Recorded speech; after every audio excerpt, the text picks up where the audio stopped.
Comment se régulariser au Portugal avec un visa touriste?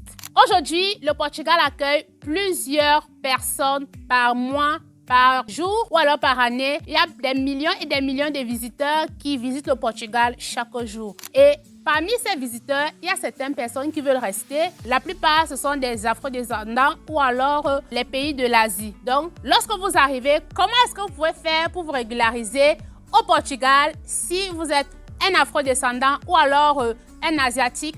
Peu importe le pays dans lequel vous venez, si vous venez de la France, de l'Italie, de la Belgique, de la Suisse, bref, si vous êtes en Europe et vous n'avez pas de documents et vous voulez venir au Portugal avec le visa touriste que vous avez reçu dans ces différents pays qui sont membres du Schengen, vous pouvez également le faire ici au Portugal. Je vais vous donner plus de détails dans cette vidéo. Si c'est la première fois que tu découvres cette chaîne Portugal Facile, ici nous parlons du Portugal, nous parlons de la vie quotidienne, nous parlons de l'entrepreneuriat et nous parlons également de l'immigration. Si c'est un sujet qui t'intéresse déjà, n'oublie pas de t'abonner à la chaîne pour ne pas manquer nos prochaines vidéos.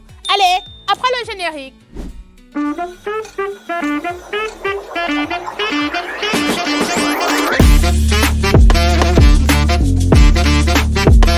Alors, comment est-ce que vous pouvez faire pour vous régulariser au Portugal si vous venez avec un visa touriste? Que ce soit un visa touriste du Portugal, que ce soit un visa tourisme des pays membres du Schengen. Quand je parle des pays membres du Schengen ici, je fais allusion à la France, à l'Italie, à l'Allemagne et bien d'autres pays encore. Donc, si vous venez avec un visa touriste de ces pays-là, comment est-ce que vous allez faire ici au Portugal?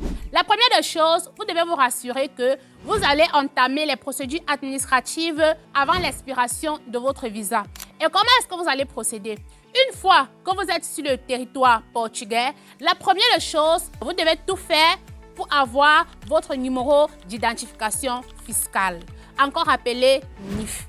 Et où est-ce que vous pouvez l'obtenir? Vous pouvez l'obtenir au niveau des finances. Et j'ai déjà fait une vidéo là-dessus. Si vous voulez, vous pouvez aller regarder la vidéo qui est là, sur mon petit doigt. Vous pouvez la regarder et vous allez avoir plus de détails. Comment est-ce que vous pouvez faire pour obtenir le NIF? La deuxième des choses que vous deviez avoir, c'est votre NIS, le numéro de sécurité sociale. C'est ce numéro-là qui va vous permettre de pouvoir payer vos impôts. C'est ce numéro-là qui va vous permettre de pouvoir payer les discomptes qu'on appelle ici au Portugal. Une fois que vous avez ces deux numéros, le NIF et le NIS, vous allez postuler dans des entreprises pour chercher du travail.